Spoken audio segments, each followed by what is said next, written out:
in the early adolescence, you have to be more of a stern individual because you have to teach your children boundaries. They have to understand when you say yes, when you say no, that's what it means. Tulsa Talks is the podcast that is inspiring people to have everyday meaningful conversations to gain perspective and help the world.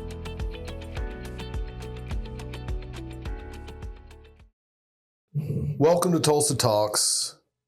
Marquess Dennis is our guest today, and he has Birthright Living Legacy as his nonprofit. Yes, sir. Tell us a little bit about that. So Birthright Living Legacy is a fatherhood celebration support organization. For far too long, people have basically seen fathers as optional, and what they don't realize is they're absolutely essential into the raising and rearing of children. And so we do healthy family building with a fatherhood focus of making sure dads know how important their touch, their presence, and their voice is, not only to their children, but to their co-parent as well, whether they're in the home, out of the home, or incarcerated. What is the reason you got into this? Well, so the reason I got into it was I was a young man trying to be a good father. But I only knew what a good father was through my lens of what my dad did and then what my community around me did or didn't do.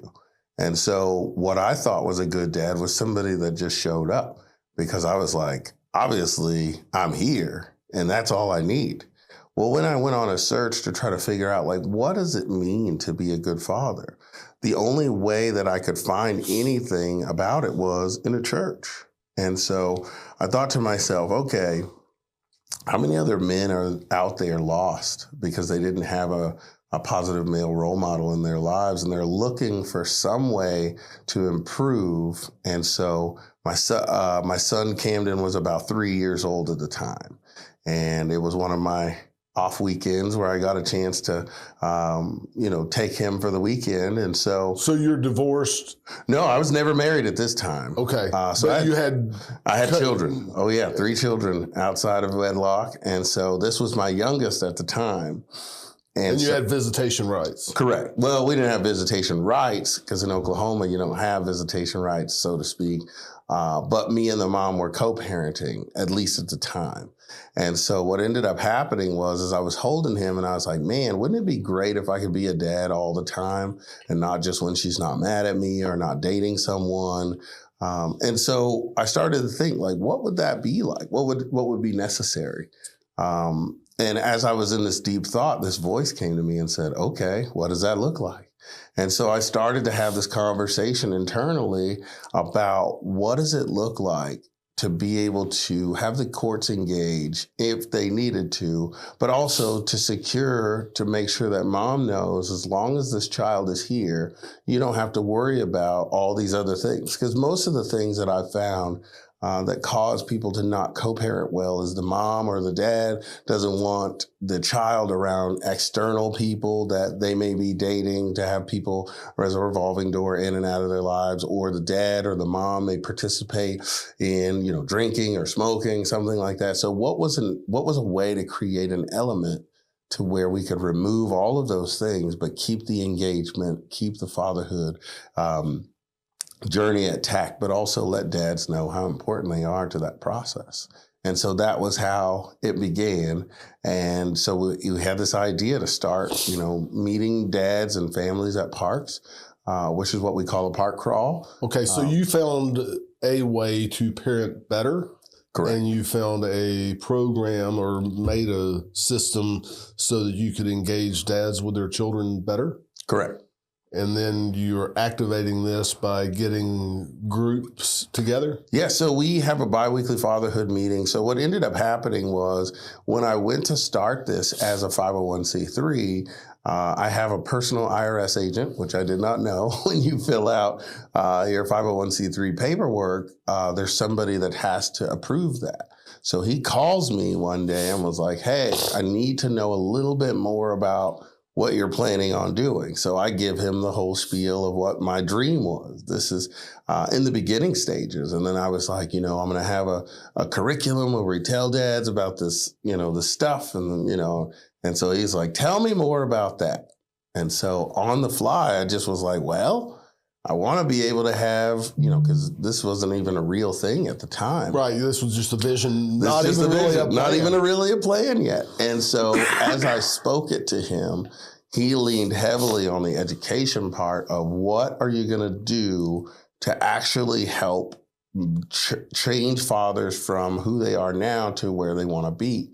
And so I was like, oh, well, let me dig into that. So what ended up happening was I had met a doctor, Dr. Adigoon at the time, who had a strong focus on their doctorate in early childhood behavior.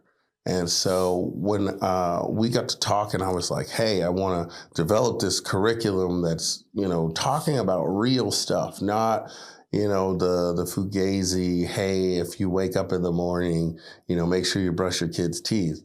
There's other programs for that. We want to talk about things like, one, what is it like to lose a child? What is it like to co-parent? What is it like to understand that you are the thermostat and not the thermometer? As a dad, you have to set the temperature. What does that mean? What does that look like? What does communication look like? What does access to your child look like? Because a lot of times people confuse just because I have access to you, meaning that the child wants to engage with you.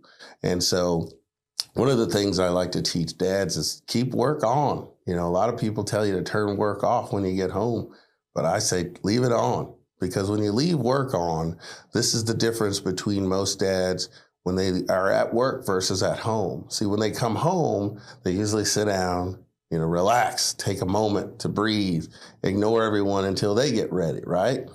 But if you treated it like you would at work, when you come into work, you're smiling. You're asking the boss, hey, how you doing today? You're good? Checking in, you're prospecting, presenting, and following up. So you're going around to your children, to your spouse to make those sales. You're just checking in, hey, touch point, and seeing how they're in, giving them 2 to 5 minutes each of designated time. Once you do that, you have started to build reliability and a customary collateral, so that those children and those spouses or those co-parents will want to welcome you in, versus you bulldozing, coming home and expecting everybody to just shift now that you're there. And so it's a little difficult at first, because you're like, man, I'm really tired. And it's like, so maybe you need to decompress and find that second gear before you get home, so you can engage with them just like you would engage with others in the community. Absolutely. And not take them for granted, but hold them even in higher regards, to make sure that you are living intentionally while you're at home. Absolutely. Because the worst thing you could do is go out in public and people say, man, your dad is amazing. He always has time for me. And then go home and not be that guy. Just imagine if your child is standing next to you. If you ever want to try something fun, go to a husband and wife and ask the husband, hey, how's the marriage go? And listen to his answer. My first thing is always to watch the wife, because she'll tell you, is it real? Is it not? She'll tell you, because what ends up happening is he may not even be aware that it's happening. These are subconscious things that happen. And this is why we have to have a focused intentionality on what is actually going on. If you ask the average man, like, how do you feel you are in communication? Even the average woman, they'll tell you 100%. Everybody gets it. I communicate well. People tell me all the time. Well, then I give them the caveat of how communication works. Communication is on the communicated, communicator, not the communicated. So if I didn't get it, then that means you suck as a communicator. And that is where we start to run into the issue. Yeah. I talked to a guy not too long ago, and he was a career guy that had retired, and he had this great idea. and he made it so abstract and not about anybody else but himself. And I said, how's that going for you? He said, everybody that I run into are basically, he said, without saying exactly like this, he said, everybody that I know, they're not as smart as I am. Ooh. And I was like, well, is that their fault or your fault? Because they don't understand what you're telling them. Right. If you can't, there's a saying, any fool can make something complicated. It takes a genius to simplify it. Yeah. I've heard it even better said that, a professional uses jargon and big words, but an expert can make a 3-year-old understand. Yeah. So anytime I'm talking with someone, if they're using these large colloquialisms and these big, audacious, things, I already know. Words. Yeah, I'm like, all right, here we go. And then, but it's not that difficult. What I've learned is every person needs a feeling of importance. And so seen, heard, and appreciated. They need to be seen, heard, and appreciated. So my job is to make sure that happens for them. But we also have a difference. So we tell dads, hey, man, we're here to make sure you know that you're seen, you're heard, and you're valuable. But you are also responsible. And that's the kicker. Because a lot of times we don't want to be responsible. I cannot tell you how many conversations that I have with dads that starts off with she. And I say, listen. Always somebody else's fault? It can't be. You're the only common denominator. So if you're there, a parent, all the time, chances are you have a lot more to do with it than you know. Yeah. And so then we walk it back and help them to understand. One of my favorites was the other day I was trying to explain to a dad why it's so important that he communicates in the hard times. So he was telling me how when he's talking to his co-parent, they're not together anymore. She's moved on, had children and all these things. He'll start to talk and they'll get into what they consider to be a verbal argument.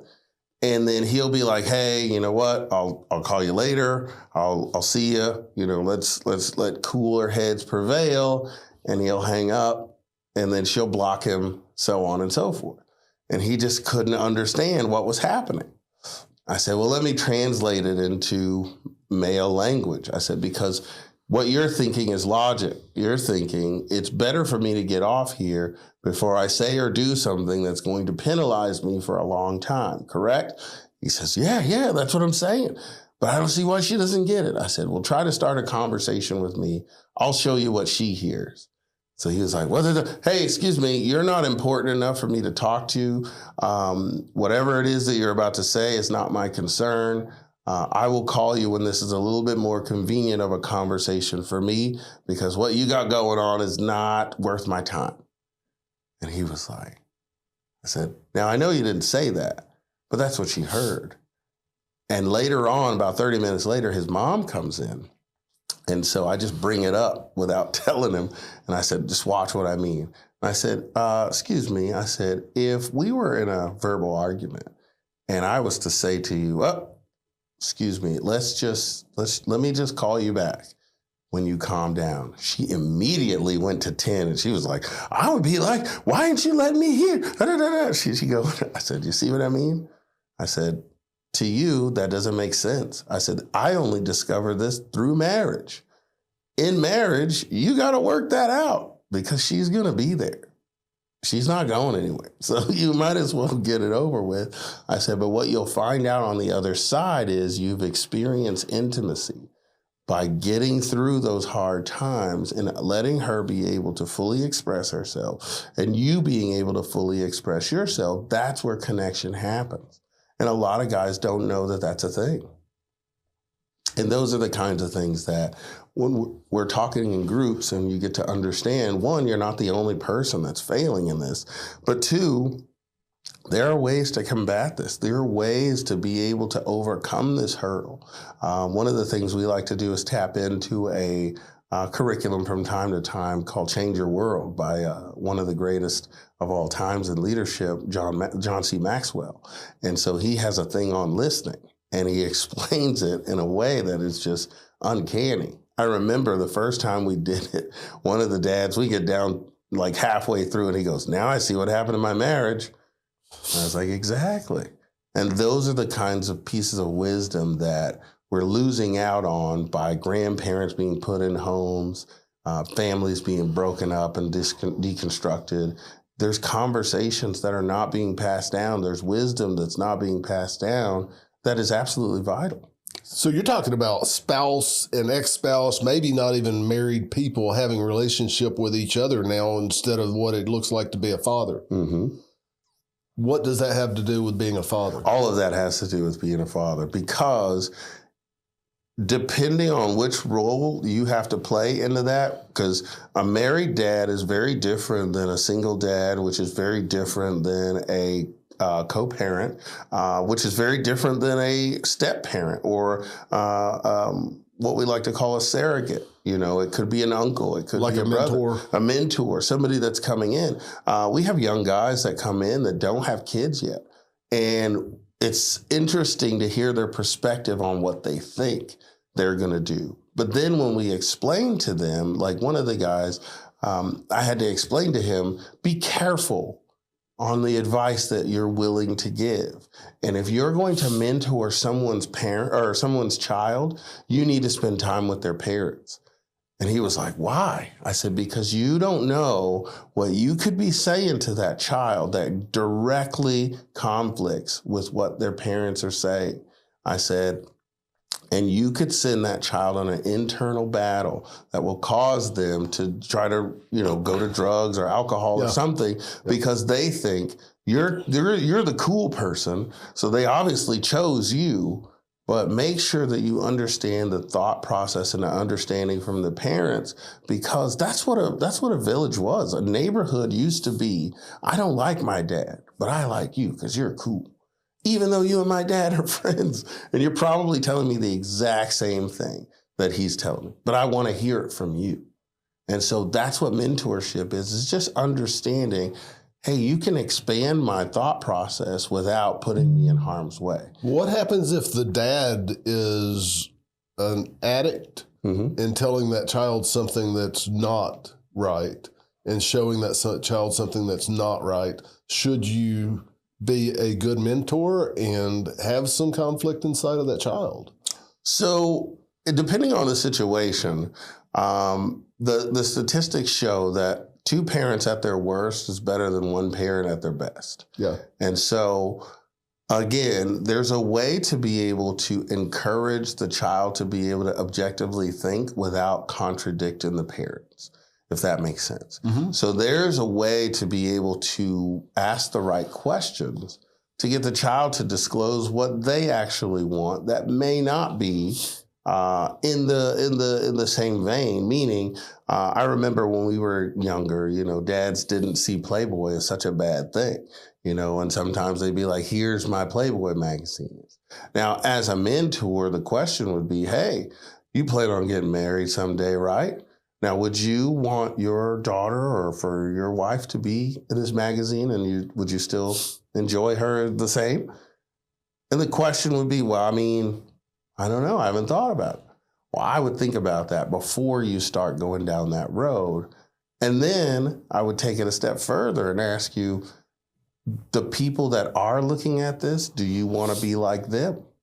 And those are the kinds of questions that help a young person to start to develop in a way that's not combative, that's not saying, Dad, you're wrong. I talked to, Marquess and he's saying this and that. No. I want you to think about what is actually happening in front of you, because at some point you're going to be responsible for these decisions. Yeah. And so those are key. Like in fatherhood, again, there's no way to do it right as a one monotheistic way. But when I find that dads are abusive or have find themselves in situations, what I always tell their kids is interview your father as if you don't know him. Like pretend like you've never met him. Tell him I need to do a project and I need to ask you some questions. Pretend you don't know me. I said, and interview them. What was it like growing up? what was your parents like? Where did you, how did you get to here? And what was it like for you to, do you have children? Obviously, you know the answer, but those are the things that spark, oh, this is a random person I'm supposed to be thinking about. Then you say, what was it like for you to be a father for the first time? What were the things that changed? What didn't change? Yeah, a lot of people don't know their parents' answer for those questions. Of course not. Because they just assume. And that's where we run into the issue. We run into the issue because we think because we watched it on TikTok, everybody knows. And it's not the case at all. The case is that until you understand the uniqueness of your father's story, of your mother's story, you will never understand. So going back to a point I made earlier about that wisdom being passed down. So Dr. Ken Canfield talks about grandparents in this way. He said, you are the curator of your own family museum. So imagine how many children are out here running around that have no idea who their family members are, where they come from, and what they had to endure to be able to get where they are today. They wake up on third base and they spend the rest of their life talking about hitting the triple. And that's where we run into the issue. But if you don't know who had to put you on third, if you don't know the struggles, the strikeouts, the fights, the anguish that it took to get you to be able to start on third, man, you're going to miss it. What happens if you're not starting on third? What happens if you're starting with a strikeout? Well, if you're starting with a strikeout, that means you have a little less grace is all. But you still have to run your race. That's not an excuse. You still got to get back up to the 100%. To the bat. I mean, this is the thing, man. I grew up in a drug house. I lived all the statistics that come with single motherhood, whether it be suspension, expulsion, bad grades, teen pregnant, poverty, the whole nine. I did all of that. Ran away. I was suicidal, all of it. And what I realized at some point was, nobody cares. Like, it's not their job to save me. Nobody's going to save me. I either have to decide that I'm going to do what it takes to win, or I'm just going to have to be okay with losing. And one of the very first things I did was I went to my dad and I said, hey, I have some questions I want to ask you. How old were you? I was about 21. So I met my dad when I was 13. Okay. And I had this idea of who he was going to be. I was like, oh man, when I meet him, because he was a fantasy, I had put all of this stuff I'd watched on TV into a real person. And so he became all of that in my dreams of, we're going to do this, we're going to do that. Well, when I met him, it was not even close. And I improperly judged him because I thought he was going to set out a soccer ball, football, frisbee, all the things. Yeah. We were just going to do all of it. And what you just said reminded me. You ever seen that show Elf? Elf? Elf? Oh, Elf? With Will Ferrell yeah. Showing up in New York City after he'd been at the North Pole. 100%. Kind of reminds me of that. That's a real thing. What I've learned about movies is they only make movies to be able to sell them, right? And the only way you can sell it is if there's enough people that identify with what's going on in there. Mm-hmm. And so when Elf made it to the big, even though it's just a Christmas movie, the little nuances in there of a person discovering their father for the first time, those are real. Those are real, actual things that happen in a child's mind, and that disconnect of realizing that this person could care less. Not because they're wired to do that. It's just most dads have been taught, if I protect and provide, I'm done. What else is there? There's so much more. There's rough and tumble play. There are conversations using a lot of words. So what a lot of dads don't know is there's octaves in their voice that a child can hear, but mom doesn't have. So that's why she can say, Junior, Junior, Junior, Junior. And it doesn't register, but dad says, Junior. Whew. Instant reaction. It's like a lion when they roar. It's like, whoa. But that voice is there for a reason. And this is why they encourage fathers to read to their children at night, read to your children while they're in the belly. They can hear that. That's the only voice that they can hear outside of the mom, is dad's voice. They don't hear all this other noise. They've proven it. They have like technology now where they can, make your baby be able to clearly see and hear, and you can watch the reaction. When you're in a delivery room and that baby comes out crying and dad says, "Oh, now don't," you watch that head start moving. Where's that voice? I need that voice. Because that's what matters to those children. So there's a lot of things. There's cognitive behaviors. There's like I said, there's things that a dad shows. Like I said, puberty on a young girl is warded off a whole year and some change if bio dad is involved in her life. So just imagine when you look at the idea that she enters puberty early, because all of these men that are around her, none of them have her genes, none of them have her genetic makeup. So it triggers her body to think, oh, it's time to mate. And that's not a good thing for a teenage girl.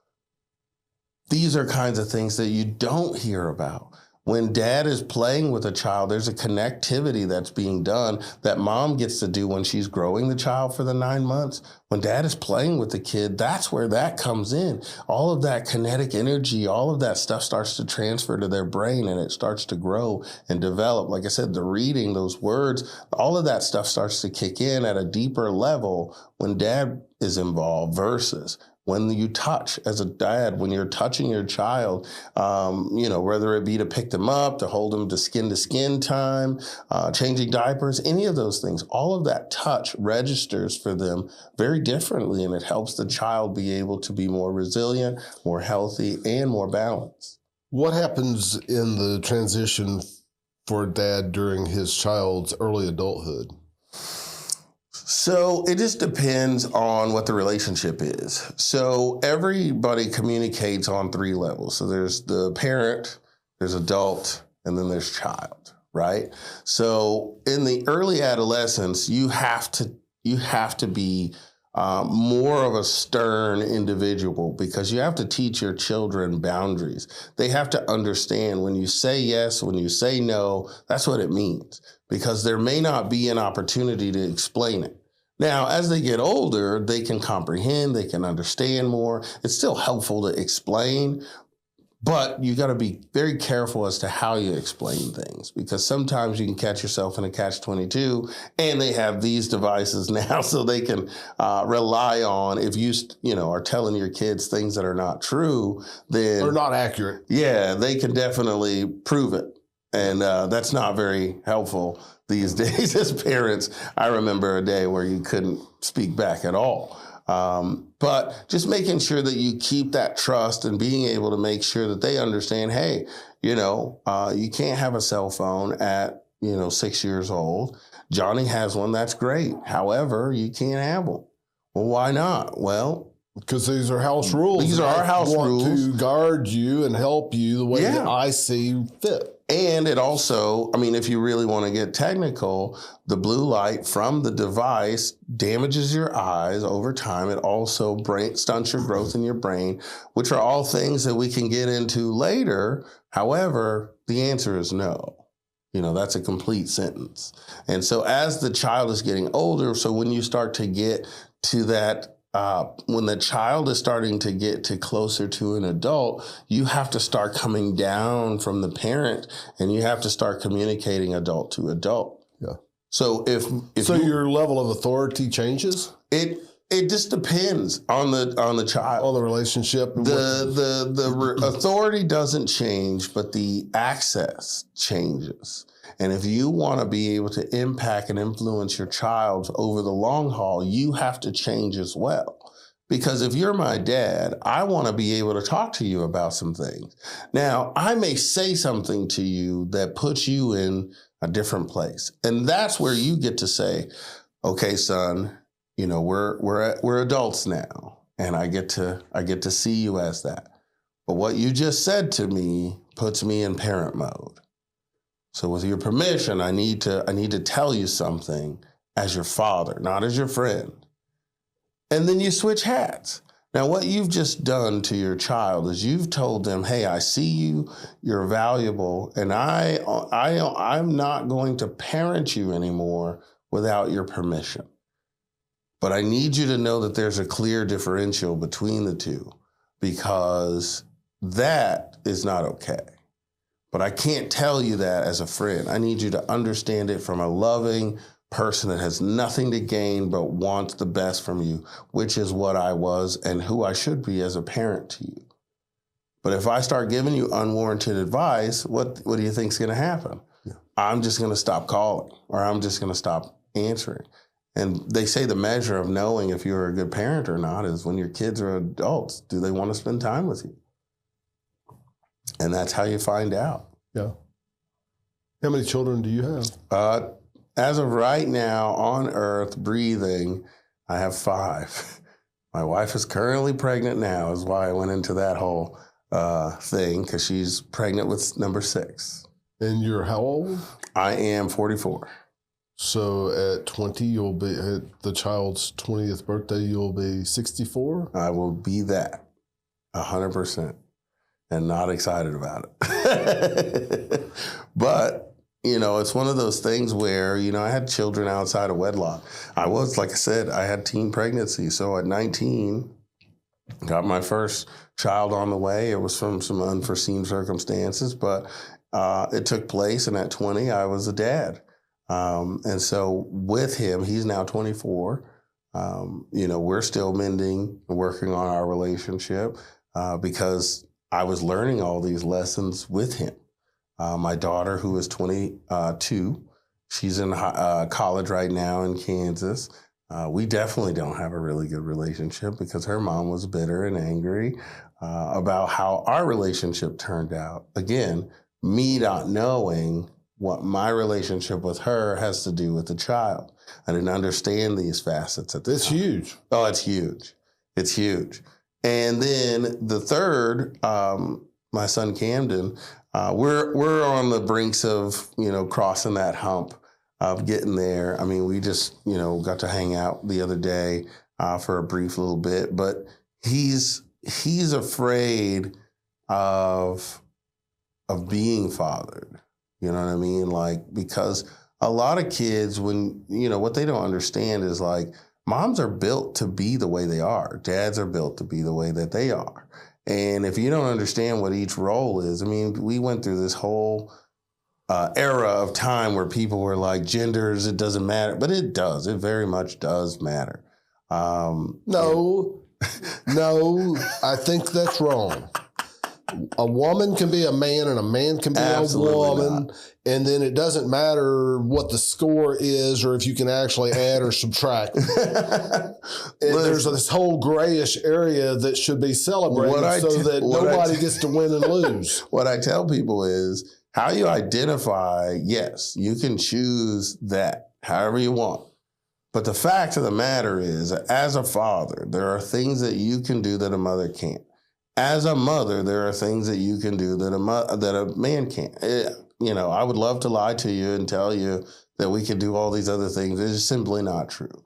And so when we understand what those roles are, with fathers, there comes a level of discipline. There comes a level of consistency and, you know, accountability that kids just don't want. It's not that mom can't do it, but, you know, they don't understand that, you know, there's a muscle that they have to use to be able to say no, you know. And once you wear it out, you know, you just ask mom, can I have a popsicle? Can I have a popsicle? Can I have a... And eventually she'll just be like, you know what? Fine. Because, you know, you've shown persistence and she's just tired. She can't. With a dad, you ask me more than twice, we got different consequences. We got different accountability. Now, I can't tell you whether that's spanking, whether that's timeout, whether that's yard work, whatever it is that you do in your home, just know that there's a level of abuse and then there's a level of ineffectiveness. So you need to know what those are. And that's where people like me step in and to help you to understand where that level of, you know, safety is so that you're not putting yourself or your children in harm's way. With your relationship with your children not being perfect, mm-hmm. How do you role model this for the people that are receiving your services? Oh, man, that's the best part. So The reason why that's helpful is because then I get to live out loud. A lot of people don't understand how powerful vulnerability is. Most men don't really even know what that means. So I get to lead with vulnerability is why it's so important. I get to tell you how I messed up. I get to tell you how I get to take accountability for the things that I've said and done over the past 24 years by parenting through abdication, by trying to reconnect sexually and not realizing that I'm restarting this trust clock and all these things that I've done. Now, there's things that are on their end, but it's not my job to be responsible for what they do or don't do. You know, even when I talk to my kids, you know, what I always have to explain to them is I'm not here to defend myself. I'm not here to bash your mom. What I'm here to do is to tell you that today our relationship can start. Now, when we get into those questions, I will answer them, and I can only answer them from where I missed the mark or what I was actually trying to accomplish, but didn't have the wherewithal, the communicative skills, or any of those things to do. And I can only imagine how she possibly perceived that, but I can't tell you where your mom messed up. I can't tell you what they did that was wrong. I can just tell you what I did.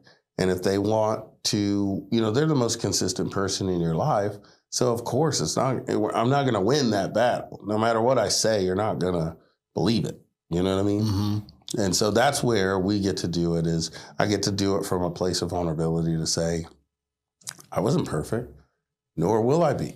You know, I have 3 new kids inside of marriage, but I can definitely tell you outside of biblical reasons, there are some very practical reasons to stay married and be married while you're, you know, rearing children. It just makes sense, you know, because it's going to get hard. Like, it's not an easy, parenting is not easy by any stretch of the imagination. And but money, it can be fun. It can be fun.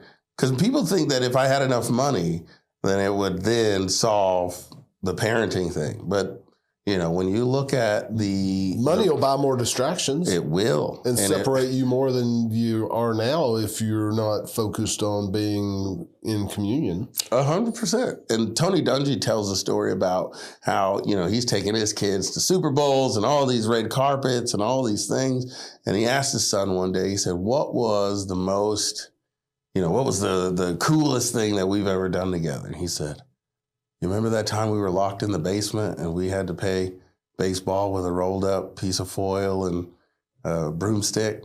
That's my favorite memory. And he's just like, what? Out of all the Oscars, the this? And he's like, nah. Kids will show you what they want during Christmas time. They'll get toys and then they'll play with the box. Play with the box. But if dads realize that from the beginning and just go buy a bunch of boxes and cut holes in them and crawl through them once or twice, man, those kids will never forget that. Yeah.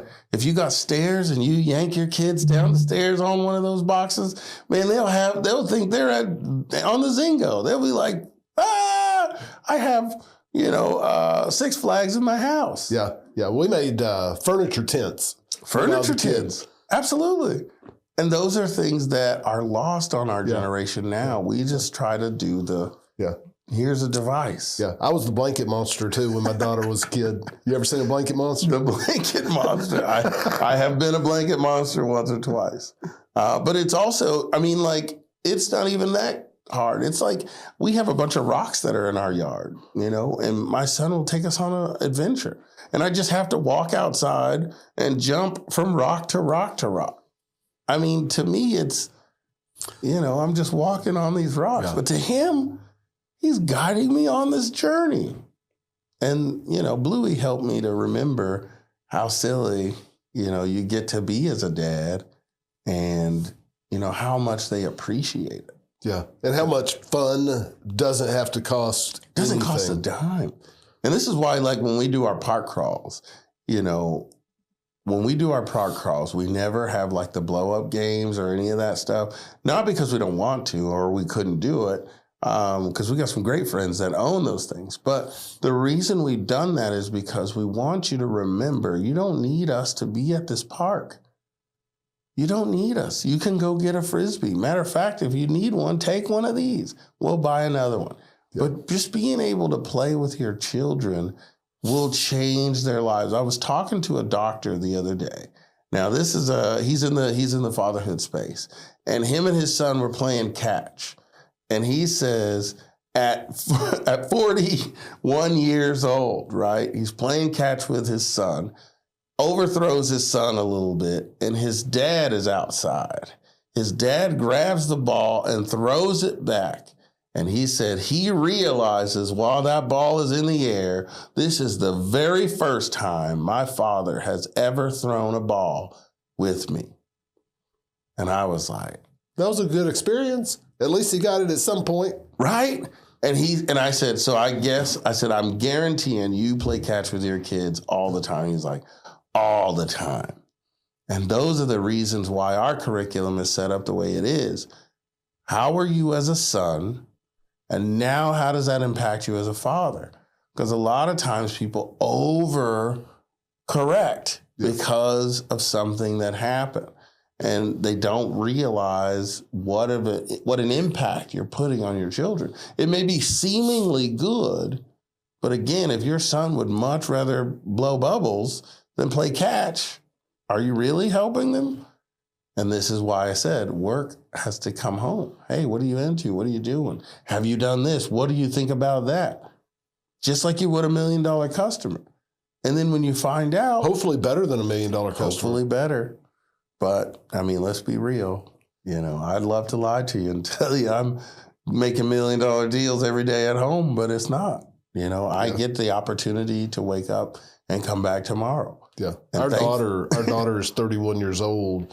And for the last several years, I've been more intentional than ever in her life. Right. She happens to live right across the street from our house. We happen to be in the middle of doing, we bought that house so that she could have that, we could have that. Mm-hmm. And we're in the middle of renovating it and just spending time doing that sort of thing together. And she's a pre-K teacher for Tulsa Public Schools over at Kendall Whittier, which abuts TU. Nice. And we've been to her school at least 4 or 5 times each year that she's been a teacher. And my wife's there more than I am, helping her decorate and tear down and all that. But I do make it 4 or 5 times a year to support her at her school and play with her children. One of the biggest times that I've had lately was being able to go to I think it's the Discovery Museum or whatever it is. Discovery Lab? Yes, right there at Riverside? Yeah. 31st and Riverside. Yes. The Gathering Place, right beside the Gathering Place. Is that part of the Gathering Place? No, they're separate. Okay, but it abuts it. Right. So anyway, getting to play with 5 of her students, you know, that was a big time, being able to crawl around in that and playing whatever we were doing and be chased and chase. And man, that brings me to life. Oh, yeah. That's why, with the grandparent stage, it's the one. You know, you get a chance to do all the fun stuff without the responsibility of the day-to-day. And that's why it's so imperative that children have their family. Every child deserves 4 grandparents, 2 parents, brothers, sisters, uncles, cousins, and neighbors. Imagine how much wealth of knowledge and support they have when they have a full village that's there to support them. I mean, you have mom's parents, you have dad's parents, and they're both loving on you, caring for you, being there for you, supporting you. Wow. Wow. Now I get to learn how to be able to engage with my elders and be able to respect them and love them as well. Yeah. These are the kinds of things that are caught, not taught. How do you propose that we as a community could engage people to know that value and actually live that out? Because there seems to be a lot of force on trying to get people to not do that for the last decades that I'm aware of. Oh, yeah. There's a huge movement of trying to get people to not engage that way, trying to destroy that core family and community existence. Of course. I mean, there's a natural fear that women have for whatever reason that if families get back together, that will automatically put them in a kitchen somewhere. You know what I mean? Like, there's this fear that there's going to be like this level of slavery that comes back to where they're stuck. And the question is like, do we value raising children? Does anybody? Because until somebody values raising children, we're going to have a problem. And there are statistics out there. I don't remember exactly what it was, but women value balance in their life more than men do at upper level executive positions. Mm-hmm. And a woman is more likely to say, no, I'm not working over 40 hours a week. Oh, yeah. Where the guy, he'll just keep on going. Yeah. And the woman values the home and those relationships at home more than the man does. And it's just natural. Even these ladies that are excelling at those positions understand that value more than the typical man does, just naturally. We're not talking about having to find a balance or force things or whatever. Let's talk about that, because you brought up something that I think is very interesting about work-life balance. Okay, so I'm going to ask you a question, and I want you to answer it to the best of your ability. I'm holding back. I'm telling you already. When you are relaxing, right? When you're filling your cup as a man, as a father, as a husband, when you're filling your cup as a relaxed state, what does that look like to you? Well, I might not be normal, but I am very much an inward thinker. Okay. And a strategist. Mm-hmm. It looks to me like I say, if I'm not doing anything else, at least I'm breathing. Mm-hmm. You know, that's and help me by asking a more specific question. So what do you do as a hobby? Like, what is your fun place? This? Podcasting?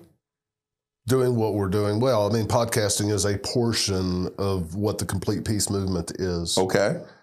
So it looks a lot like work, right?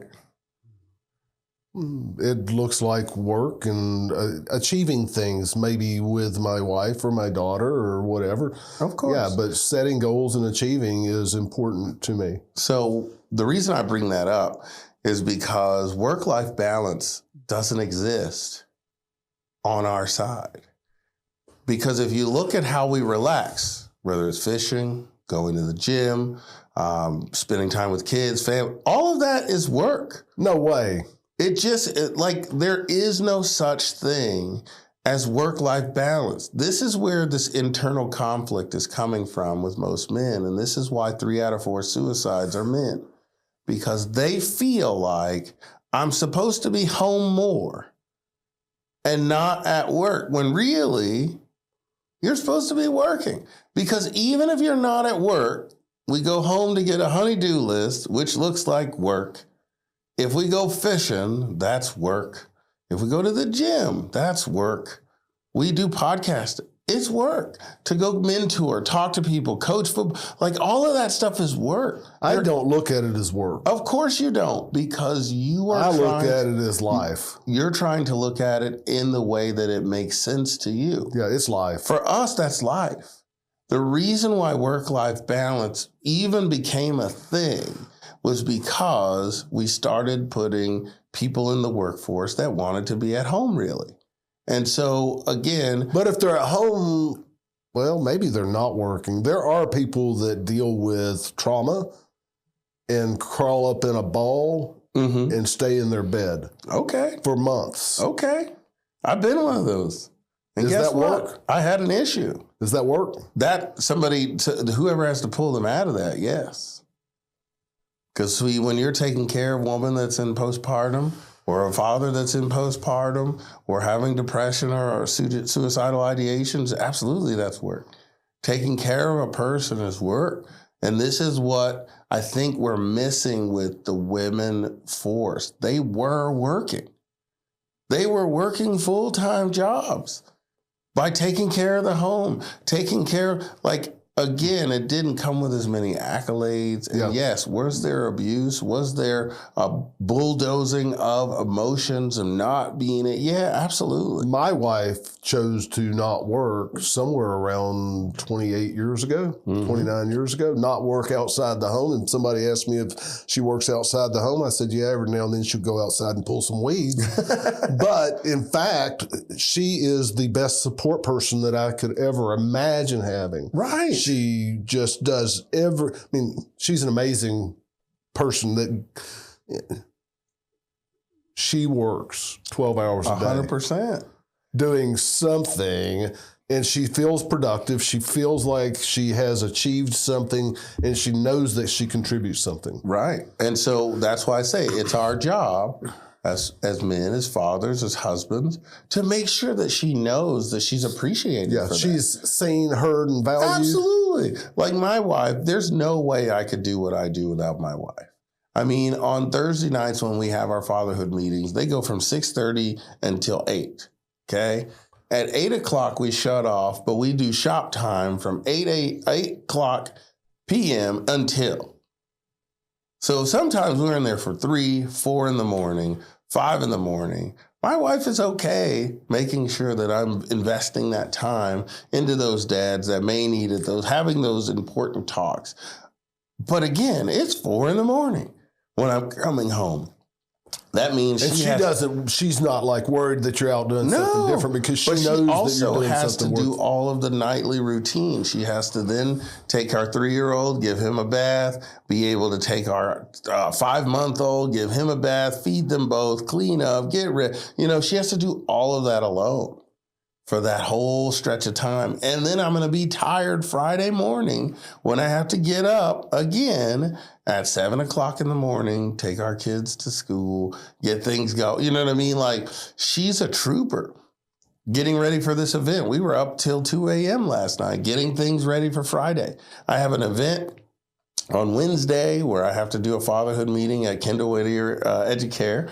And then I'll be doing another one on Thursday night. And then we have our meeting, our big thing on Friday. She has to be there every step of the way. Every program week, she pretty much doesn't see me the whole week. And it's because she knows that we are doing something that is vital to the survival of our species, vital to the survival of Tulsa, Oklahoma becoming what it used to be. Yeah, there's a difference in survival and thriving. Absolutely. We are surviving right now. Absolutely. I think that you want to help the city of Tulsa, just like we do, thrive. I asked Matt Pinnell, I said, I get it that you're trying to bring tourism back, but wouldn't it be great if Oklahoma could be known for being a great place to raise a family? When I was a kid, that's all you would ever hear about Oklahoma. We didn't have any coast. We didn't have any attractions. There's nothing to do, so to speak, here. I thought that until we realized when we had a friend of ours flying in from Atlanta, there is a ton of stuff to do in Tulsa, Oklahoma. If you're intentional.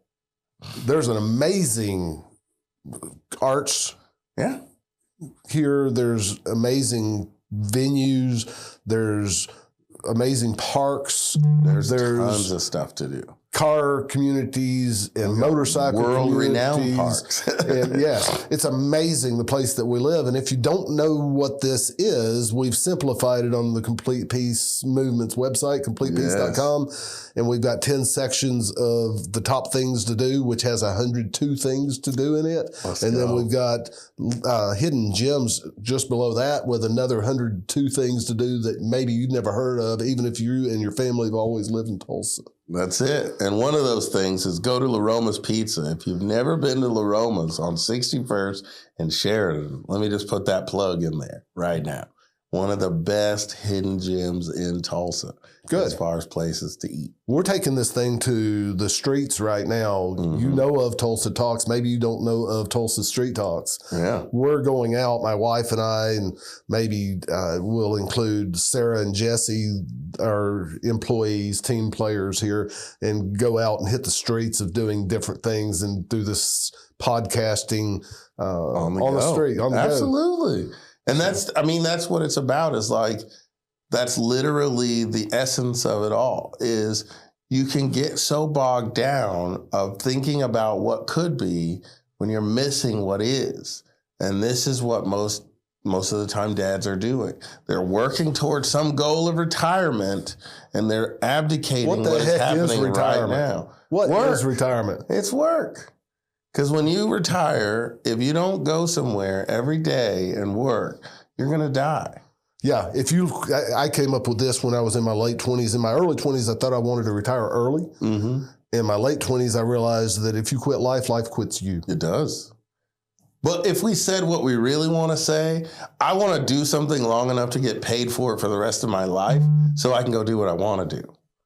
Isn't that crazy? Why not do what you want to do and get paid for that? Well, I mean, why not? That's not the American way, unfortunately. Why not do something you want to do? Because they sold us on this idea that if we do what they tell us to do, that somehow there's going to be a reward. And as you know, our generation is finding out now, Social Security is not going to be there. It's just not. Yeah. And so the way that the system was set up was for factory workers and all these different things. But once we started shipping off all of our factory work and all that stuff outside of the country, well, now the gross domestic product has to be us. And this is why there's so many prisons and so many schools that are failing and so many families that are broken apart. It's all because, well, the purpose is to create and generate people as money. Yeah. But I'm saying that there's a lack of focus and purpose and vision, and that is causing all of this destruction. Oh, yeah. But where are they going to get vision from? Who's supposed to be the visionary in the family? They are. Who's they? Fathers. That's their job. Jobs are the visionary. Moms are the implementers. The children are the doers. It's no different than running a business. If you're running a business, you have to have your board, you have to have your executives, which is mom and dad, or your CEO and your CFO. Then you have to have the people you serve, which are your employees and the customers. The same way a school district is set up, same way a nonprofit is set up, the same way that a business is set up. And I ask you, what happens when you take a business and you take your CEO out of the business? Yeah. What happens when you take the board of directors out of the business? Well, what happens when you take the visionary out of the business that helps the directors decide which way you're going? Exactly. And who is the visionary? In my opinion, it's God. Yeah. Which gives the opportunity for the dad to be able to lead the family and the wife support the family and the children activate the family. Now, God is the ultimate visionary. But when we're talking about the role that we play. But if you take the ultimate visionary out. If you don't have that If you piece, take the ultimate visionary out. And this is the thing. That's what culture's doing. But this is what I try to explain to people, is that you can only see God through the vision of the earthly father. If you don't have a good relationship here, this won't make sense. Until you're over it. Until you're over it. Or until you start doing it as a father, then you go, I see what you did there. But see, what we can do is if we can get people connected in the proper way. And so that's man submitting to God, women submitting to husband. What does that look like, man? Come on now. No woman wants to submit to the bossy controlling husband. I mean, again, abuse is not right no matter who does it. And if your husband is abusive, then that's a different conversation. But submitting, if you look at what it really means, you submit all the time. Your boss tells you what time to come to work, how many days you can take off, what time you get to leave, what you need to do all day long. That's easier than submitting to a husband who cares about your well-being. Help me make that make sense. Or how about a business owner? People think that business owners don't have bosses. They have several that come around all day to tell them what they can and cannot do. They have the customer. Yes, sir.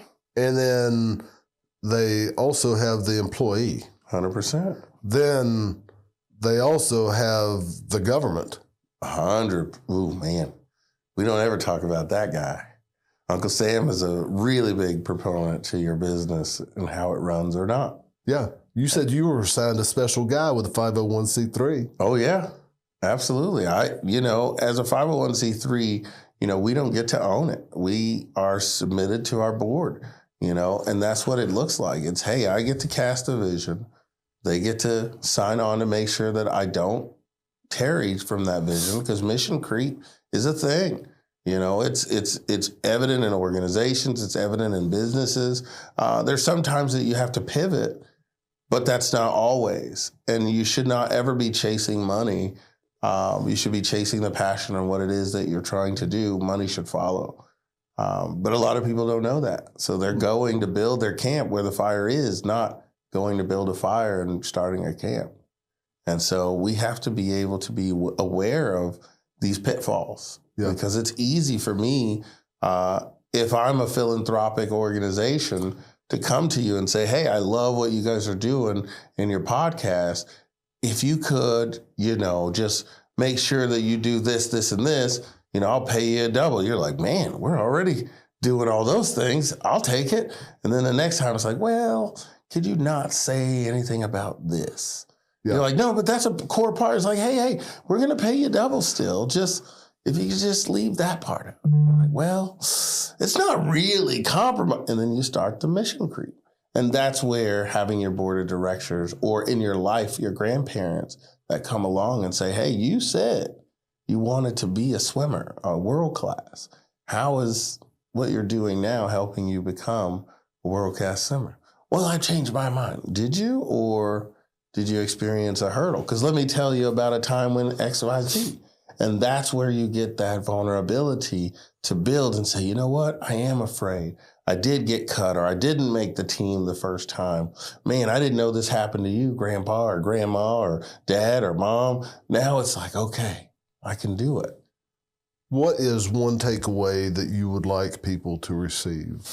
One takeaway that I would like people to receive is that, we are a family organization with a strong fatherhood focus, and we want to build family legacy one father at a time. What's your website? www.brlivinglegacy.org or birthrightlivinglegacy.com. Either one will get you there. We'll have that in the description. Absolutely. Thanks for coming today. Truly an honor. This is awesome. We are here to help you discover or develop your passions, how you can use them, and why you exist. How can we help you help others better?